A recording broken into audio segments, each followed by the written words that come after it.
இந்த உலகத்தில் இருக்க எல்லா லிவிங் ஆர்கானிசம்க்கும் ஒரு ஏஜ் இருக்கு அண்ட் எல்லா மெட்டீரியல்ஸ்க்குமே ஒரு லைஃப் ஸ்பேன் இருக்கு. அந்த குறிப்பிட்ட நாளை ரீச் பண்ணும்போது அதோட ஸ்ட்ரக்சரல் இன்டெகிரிட்டி கொஞ்சம் கொஞ்சமா வீக் ஆகும்.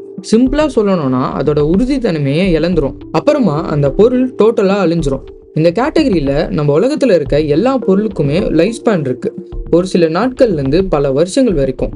அப்படி பார்த்தா இந்த உலகத்திலேயே ரொம்ப ஓல்டானது நம்ம பூமி தான்.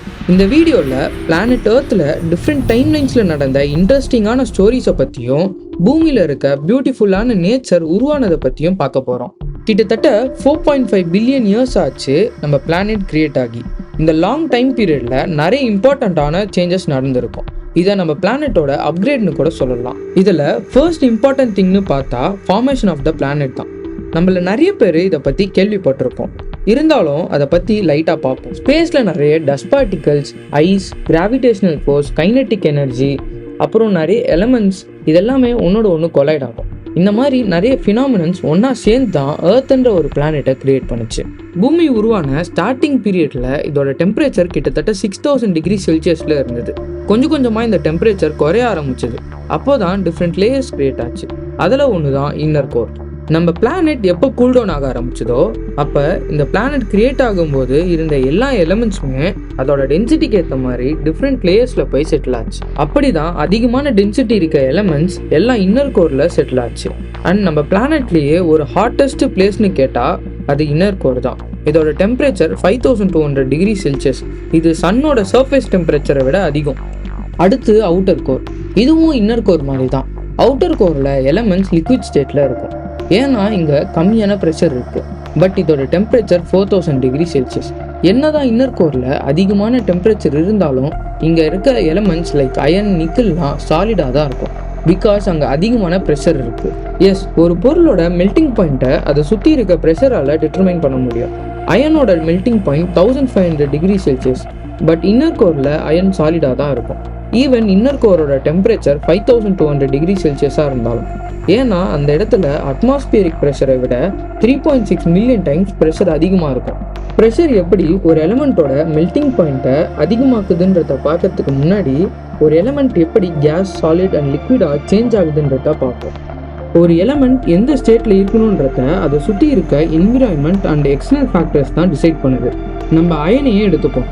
1500 டிகிரி செல்சியஸ்க்கு இதை ஹீட் பண்ணும்போது அதோட ஆட்டம்ஸ் வைப்ரேட் ஆக ஆரம்பிக்கும். டெம்பரேச்சர் இன்க்ரீஸ் ஆகும்போது அந்த வைப்ரேஷனும் இன்க்ரீஸ் ஆகும். ஒரு பாயிண்டில் அதிகமான வைப்ரேஷன் எனர்ஜி அந்த எலமெண்ட்டோட மாலிகுலர் பாண்ட்ஸை பிரேக் பண்ணிடும். இதுதான் மெல்டிங் பாயிண்ட்னு சொல்கிறோம். ஒரு எலமெண்ட் இந்த மெல்டிங் பாயிண்ட்டை ரீச் பண்ண உடனே அந்த ஆட்டம் மாலிகுலர் பாண்ட்ஸை பிரேக் பண்ணிட்டு ஃப்ரீயாக மூவ் பண்ண ஆரம்பிச்சிடும். ஸோ சாலிட் லிக்விடாக சேஞ்ச் ஆகிடும். அதே நேரத்தில் இந்த மெல்டிங் பாயிண்ட் ஒரு எலமெண்ட்க்கு ஏற்ற மாதிரியும் வேரி ஆகும். அட் த சேம் டைம் அந்த சேம் எலமெண்ட்டோட மெல்டிங் பாயிண்ட் டிஃப்ரெண்ட் என்விரான்மெண்ட்ஸ்க்கு ஏற்ற மாதிரியும் சேஞ்ச் ஆகும். ஒரு எலமெண்ட் 1500 டிகிரி செல்சியஸில் மெல்ட் ஆகுதுன்னா இப்போது அந்த எலமெண்ட்டை ஒரு ப்ரெஷர் கம்பார்ட்மெண்ட்குள்ளே வச்சு ஹீட் பண்ணும்போது அதோட மெல்டிங் பாயிண்ட் இன்க்ரீஸ் ஆகியிருக்கும். Depends on the pressure. ஒரு எலமெண்ட்டோட டெம்பரேச்சர் இன்க்ரீஸ் ஆகும்போது அதோட ஆட்டம் வைப்ரேட் ஆகி அந்த எலமெண்ட்டோட மாலிகுலர் பாண்ட்ஸை பிரேக் பண்ணும். இந்த எக்ஸ்டர்னல் ப்ரெஷர் அதிகமாகிறதுனால இதோட மாலிகுலர் பாண்ட்ஸோட ஸ்ட்ரென்த் அதிகமாகும். ஸோ இந்த மாலிகுலர் பாண்ட்ஸை பிரேக் பண்ண அதிகமான எனர்ஜி தேவைப்படும், which increases the melting point. Slight pressure டிஃப்ரென்ஸே ஒரு எலமெண்ட்டோட மெல்டிங் பாயிண்ட்டை சேஞ்ச் பண்ணும்போது இன்னர் கோரில் 3.6 மில்லியன் டைம்ஸ் அட்மாஸ்பியரிக் ப்ரெஷர் இருக்கும். அதனால தான் 5000 to 6000 டிகிரி செல்சியஸ்லேயும் அயன் சாலிடாகவே இருக்குது. At the same time outer கோரில் லிக்விட் ஸ்டேட்டில் தான் இருக்கும், ஈவன் இன்னர் கோரை விட கம்மியான டெம்பரேச்சர்லேயும், because of its lower pressure. நான் முன்னாடியே சொன்ன மாதிரி ஹை டென்சிட்டி இருக்க elements inner core and outer கோரை ஃபார்ம் பண்ணுச்சு. அண்ட் ரிமைனிங் எலமெண்ட்ஸ் அதுக்கு அடுத்தடுத்து இருக்க லேயர்ஸை கிரியேட் பண்ணுச்சு, mantle and crust. Mantle layer தான் earthquake, plate tectonics, volcanic eruption மாதிரியான ஆக்டிவிட்டிஸ் எல்லாம் கிரியேட் பண்ணுது. இந்த மேண்டில் லேயர் நம்ம பிளானட்டோட எவல்யூஷனில் ஒரு இம்பார்ட்டண்ட்டான ரோலை ப்ளே பண்ணியிருக்கு.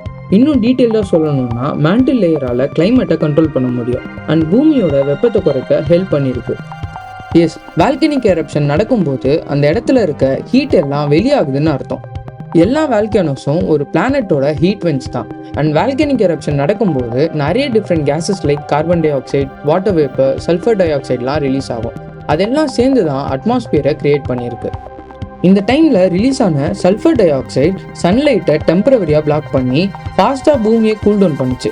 ஒரு சர்டைன் லெவலுக்கு கூல்டவுன் ஆன உடனே வாட்டர் வேப்பர் எல்லாம் மழையாக பெஞ்சு ஓஷன்ஸ் கிரியேட் ஆச்சு.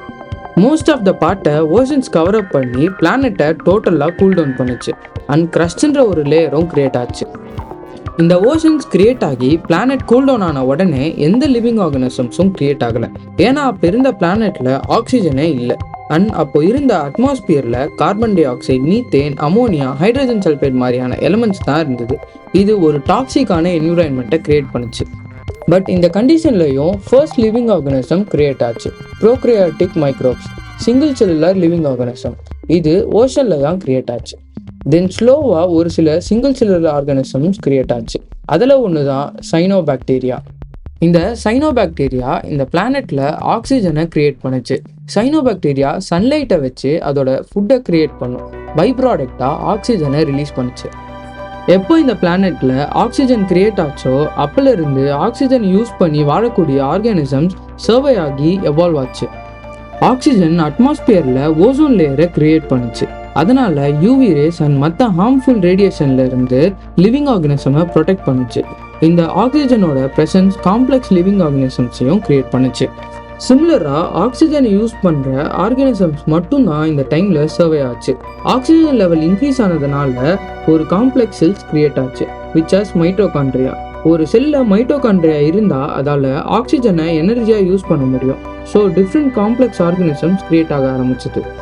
ஃபர்ஸ்ட் மல்டி செல்லுலர் ஆர்கனிசம் கடலில் தான் கிரியேட் ஆச்சு. அண்ட் எப்போ ஓசோன் லேயர் யூவி ரேஸ்ல இருந்து லேண்ட் சர்ஃபேஸை ப்ரொடெக்ட் பண்ணுச்சோ அப்போ நிலப்பகுதியிலையும் நிறைய லிவிங் ஆர்கனிசம்ஸ் கிரியேட் ஆச்சு. எவல்யூஷன் இந்த பூமியில் நிறைய சேஞ்சஸை ஏற்படுத்தியிருக்கு. அதே நேரத்தில் எவல்யூஷனில் சர்வே பண்ண முடியாத லிவிங் ஆர்கனிசம்ஸ் டோட்டலாக அழிஞ்சு போச்சு. இந்த பூமியோட டைம் லைனில் டிஃப்ரெண்ட் டைம் பீரியடில் ஒரு ஸ்பீஷீஸ் டாமினண்ட்டாக இருந்தது. அண்ட் இப்போ ஹியூமன்ஸ் தான் இந்த உலகத்திலே டாமினன்ட் ஸ்பீஷீஸாக இருக்கும். மேபி அடுத்த ஒரு எவல்யூஷன் மேன்கைண்டை ஒரு பவர்ஃபுல்லான டாமினன்ட் ஸ்பீஷீஸாக மாற்றலாம். அண்ட் அதுக்கான கீ நேச்சர் கிட்ட தான் இருக்குது. மேன்கைண்ட் சயின்ஸை எந்த அளவுக்கு புரிஞ்சு வச்சுருக்கோமோ அதை விட நேச்சர் ரொம்ப நல்லாவே அண்டர்ஸ்டாண்ட் பண்ணி வச்சுருக்கு. அதனால தான் இவ்வளோ பெரிய சூப்பரான வேர்ல்டை க்ரியேட் பண்ணியிருக்கு. இந்த உலகத்தில் லிவிங் ஆர்கனிசம் உருவானதை பற்றி நிறைய ஹைப்போதெட்டிக்கல் ஸ்டோரிஸ் இருக்குது. அதில் நிறைய சயின்டிஸ்ட் நம்பக்கூடிய ஒரு ஹைப்போதெட்டிக்கல் கான்செப்டை தான் இந்த வீடியோவில் பார்த்தோம். இது எல்லாத்தையுமே ஏன் ஹைப்போதசிஸ்னு சொல்கிறோன்னா, இந்த மாதிரியான விஷயங்கள் நடந்தது யாருக்குமே தெரியாது. நமக்கு கிடைச்ச ஒரு சில எவிடன்ஸை வச்சு நம்மளா லாஜிக்கலாக அண்டர்ஸ்டாண்ட் பண்ணிக்கிட்டது தான். பட் இந்த உலகத்தில் நம்மளுக்கு தெரியாத நிறைய விஷயங்கள் இருக்குது. அண்ட் அதை பற்றி நிறைய ரிசர்ச்சஸும் நடந்துட்டு தான் இருக்குது. ஸோ இந்த வீடியோவில் நம்ம வாழ்கிற பூமியை பற்றி பார்த்துருப்பீங்க. அண்ட் இந்த மாதிரி ஒரு இன்ட்ரெஸ்டிங்கான கான்செப்டோட உங்களை அடுத்த வீடியோவில் பார்க்குறேன். உங்களுக்கு இந்த வீடியோ பிடிச்சிருந்தா லைக் பண்ணி சப்ஸ்கிரைப் பண்ணிவிடுங்க. தேங்க்யூ.